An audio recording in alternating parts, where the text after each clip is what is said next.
Assalamu alaikum. So students, welcome to my YouTube channel Knowledge for Students. So students, today we are here with class number 6.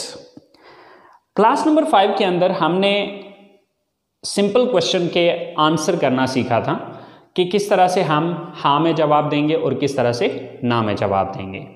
I hope so आप लोगों ने try किया होगा, उसको practice किया होगा और क्वेश्चन भी बनाए होंगे और उनके फिर आगे यस नो में आंसर्स भी किए होंगे। सो गाइस, आज हम आंसर्स को ही अंडरस्टैंड करेंगे, लेकिन आज हम ये चीज़ देखेंगे कि सवाल के अंदर से हम किस तरह से जवाब को निकालते हैं। मीन टू से कि जस्ट जो क्वेश्चन हमसे पूछा गया है उसी क्वेश्चन के अंदर एक से दो लफ्ज़ों के अंदर चेंजिंग करके आप उसका आंसर किस तरह से बनाते हैं। देखिए, ज़्यादातर हमारे सवाल का जवाब हमारे सवाल के अंदर ही मौजूद होता है, जस्ट हमें एक से दो चेंजेस करके उसको आंसर में कन्वर्ट करना होता है। तो चले आए स्टार्ट करते हैं कि किस तरह से। तो स्टूडेंट्स, ये कुछ सेंटेंसेस हैं, कुछ क्वेश्चंस हैं, तो चले आए देखते हैं कि हम इन क्वेश्चंस के आंसर इन्हीं क्वेश्चंस के अंदर से किस तरह से निकालेंगे। सो क्या आप कॉलेज जाते हैं? Do you go to college? Okay, so now we gonna give the answer. तो आप देखेंगे इसमें यही सारा सवाल रहेगा, आपको डू की जगह यस या नो लगाने की ज़रूरत है। यस, अब देखिए इसके दो ही पॉसिबल आंसर है, या तो यस होगा या फिर नो होगा। सो इस यू को चेंज कर लेना आई में, बाकी अगला सारा सेम टू सेम यही रहेगा।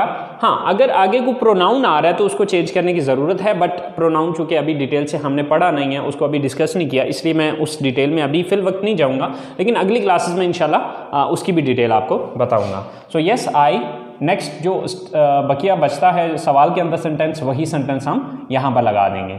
सो yes I go to college. So अगर आप इस आंसर को देखें तो हमने सिर्फ ये दो वर्ड चेंज किए, बाकी सारा वही सवाल वाला ही उठा लिया। अब इसी को अगर हम नो में कर दें तो यस की जगह लगाएंगे नो आई, और यहां पर आप डोंट लगाना पड़ेगा। No I don't go to college, क्योंकि ऑलरेडी आपको पता है कि जब हम नेगेटिव बनाते हैं तो सब्जेक्ट के बाद हम डोंट लगाते हैं। सो नेक्स्ट क्वेश्चन, क्या मैं इंग्लिश बोलता हूं? Do I speak English? क्या मैं इंग्लिश बोलता हूं? अब गाइस यहां पर एक चीज याद रखनी है कि अगर सवाल के अंदर सब्जेक्ट यू आ रहा है तो उसको आई में चेंज करेंगे, और अगर सवाल में आई आ रहा है तो उसको यू में चेंज करेंगे। सो जैसे कि डू की जगह यस, यू को आई को चेंज किया यू में। Yes you speak English. Yes you speak English. अब अगर नो में यही आंसर करना है तो यस की जगह नो लगा दें यू, और आगे आपको पता है कि सब्जेक्ट के बाद डोंट लगाना है। Yes no you don't speak English. No you don't speak English. Next question is, क्या हम क्रिकेट खेलते हैं?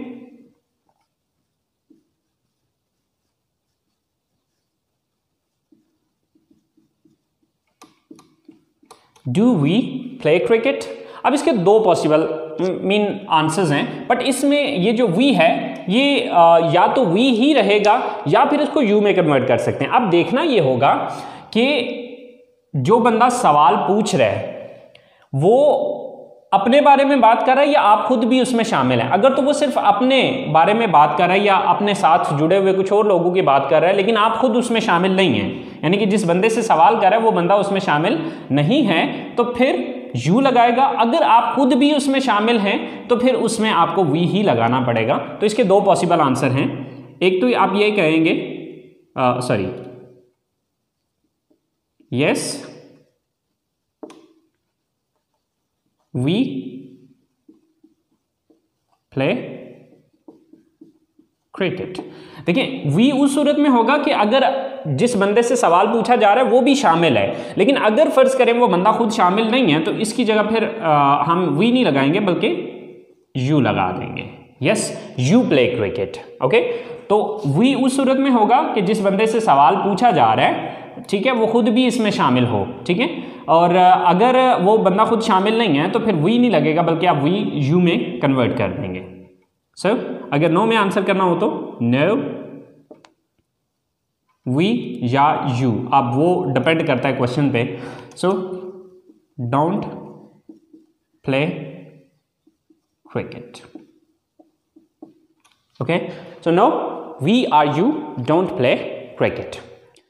सो हमारा नेक्स्ट क्वेश्चन है, क्या वो किताबें पढ़ते हैं? डू दे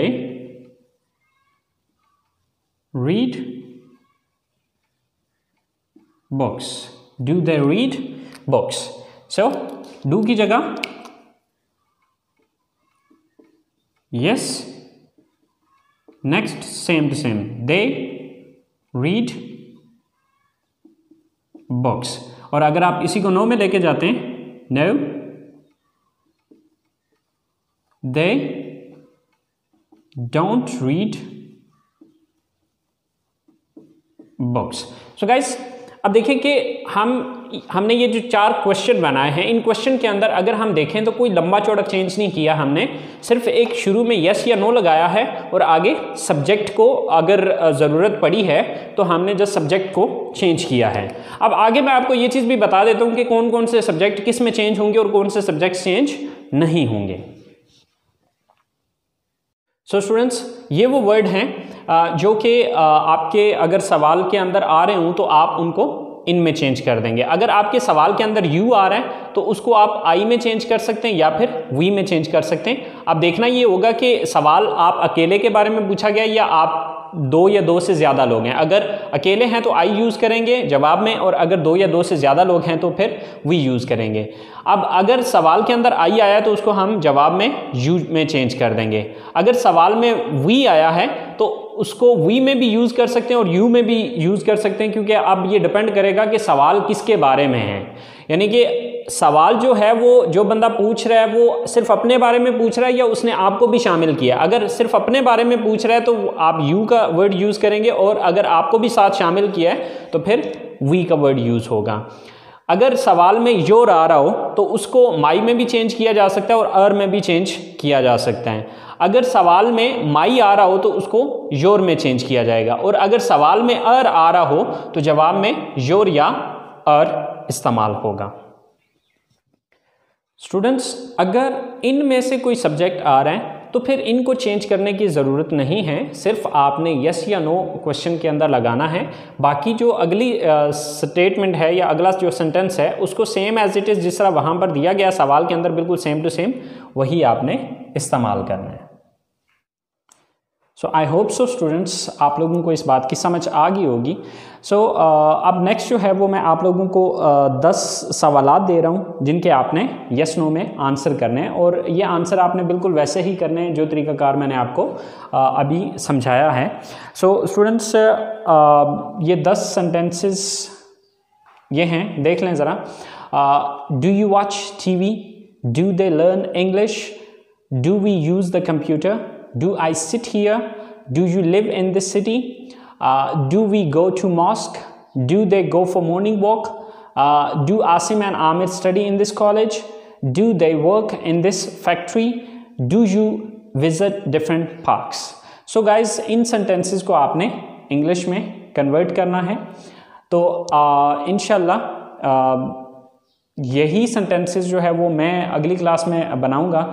तो आपने अपने सेंटेंसेस देख लेने कि आया कि जो सेंटेंसेस मैंने बनाए और आपने बनाए आया कि वो सेम है या उसमें कोई कमी बेशी है।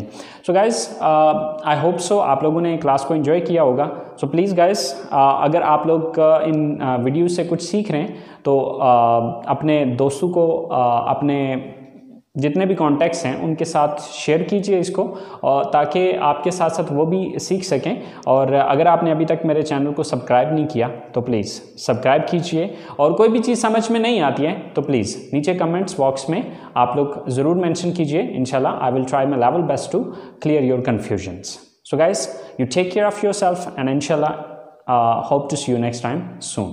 अल्लाह निगहबान।